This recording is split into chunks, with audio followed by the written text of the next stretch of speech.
invite all of the people in this session to write your questions in the chat. Or if you want to, you can raise your hands and ask your question directly to our members of the panel. I'll give you a couple of seconds so you can type in, because I know it's kind of hard to be running in the type. And if not, don't worry, I have some questions for you because you have raised very interesting points. So I'll just give it a couple of seconds, see if someone wants to participate.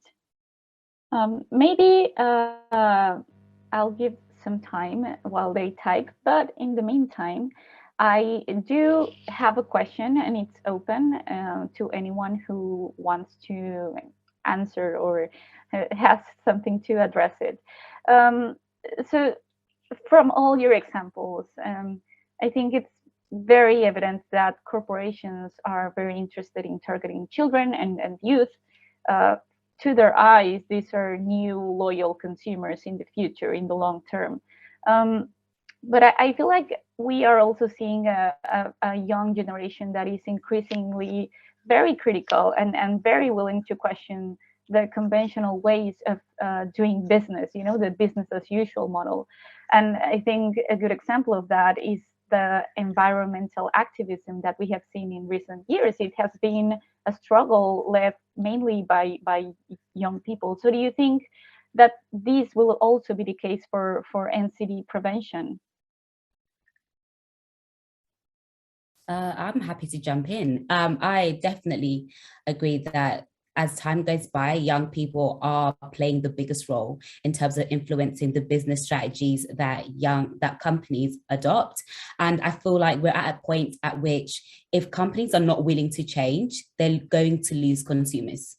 And if they don't listen to our demands, again, they are going to lose consumers. So I think in their, in them prioritizing profit, if they're willing and wanting to keep that profit, they're going to have to change some of their methods of advertising and the way that they've been targeting young people.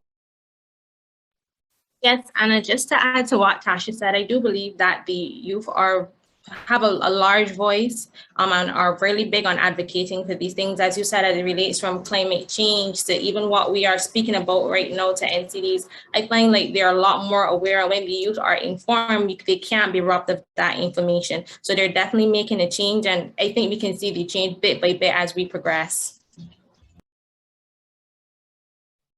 Absolutely agree with what you are mentioning. I also wanted to ask, we have already started to see youth mobilization. What do you think are the main difficulties, the main barriers of youth advocates? Because even for adult advocates, having decision makers hearing them, it's a struggle. So what is that? I feel like for youth, there's an additional layer, like a higher barrier for us. So what do you think are other barriers? And I think we are starting to see some questions, but I'll let you address that real quick. At least for me, that additional barrier is age and being taken seriously. I think when it comes to young people advocating for something they believe in or that they're really passionate about, a lot of the time from adults' perspective is that, oh, young people, they're at it again. Oh, they're making noise again. I'm sure it'll pass, give it a couple of months and that sort of thing.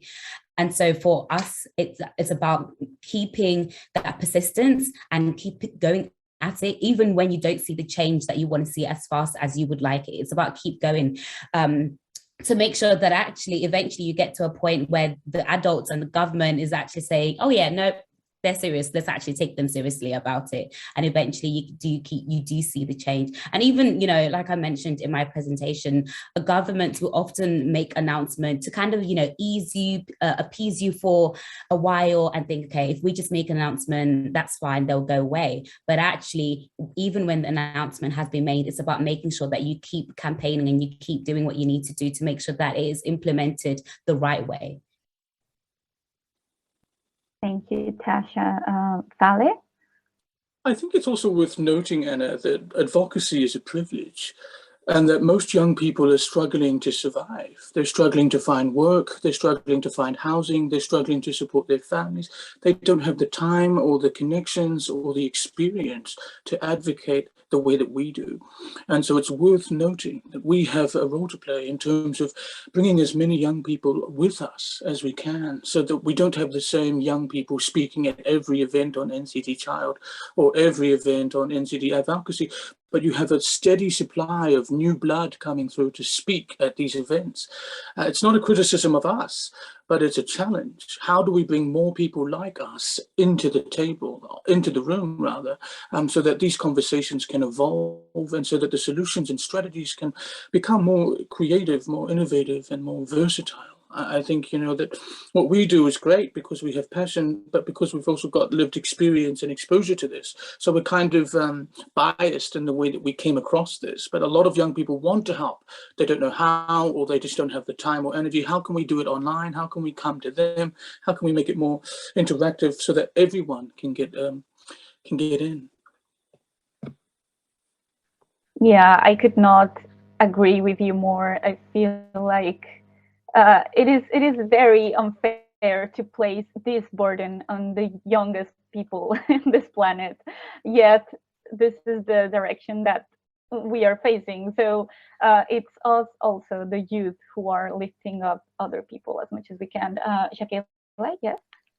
Yes, please. Just to tie in what both Fale and Tasha said, I definitely think one of the barriers is being taken for granted. And young persons, some of them, they do have a fear that they're going to go into these sessions and they're going to do all of this and the work is going to be for nothing. So I think it's really important to encourage that every small step leads somewhere.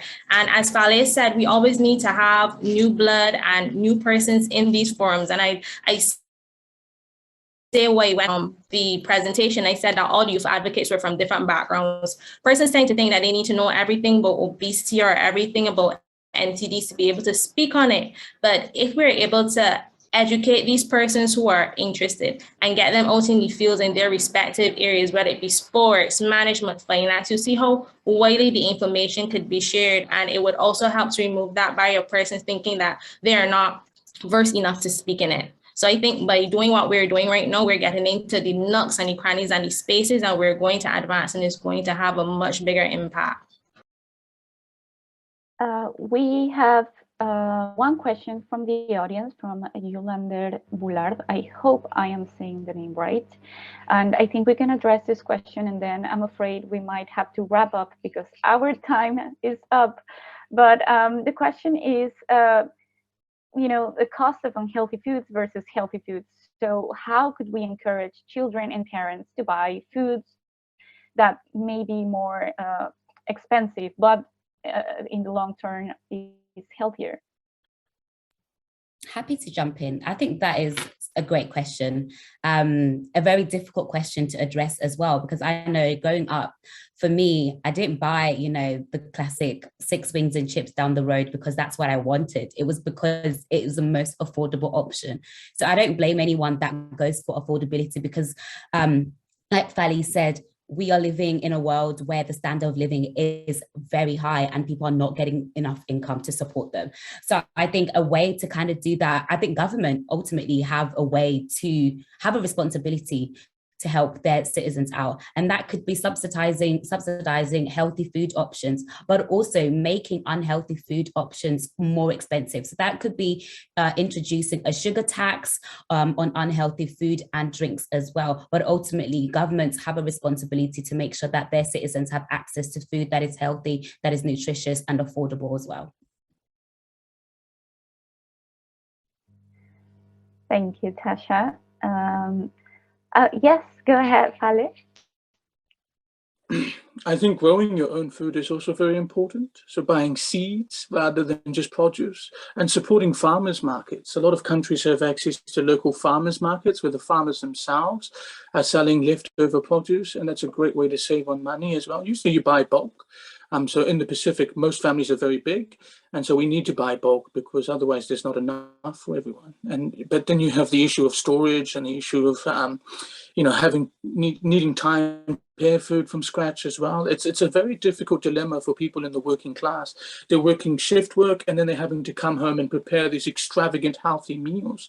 So how do we, come to, the solution is how do we get access to healthy food faster? Because right now it's just taking too long. It's too difficult to get access to healthy food. There's a whole lot of issues relating to access. It's not as simple as just giving the poor more fruit and veggies and expecting that to be the silver bullet. There's so much more social, there are so many more social issues behind that. People are tired after work, people are not making a lot of money, so they're obviously more distressed and less likely to want to cook. So how do we change those attitudes and help address some of those issues?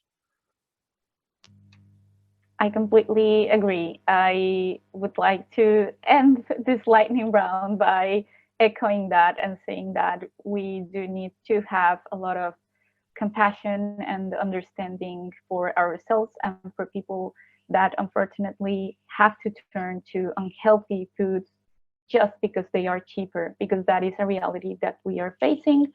And it means we also have to push towards access for nutritious foods at reasonable prices, right? On top of fighting against this unhealthy advertising and other things. So thank you everyone. I really enjoyed getting to know you and having this amazing conversation. I think if anyone else has a question for our speakers, you can type it here and we'll answer throughout the rest of the session. But for now, I will turn it again for Pierre because we do have more activities to come. So thank you all for allowing me to be here with you today.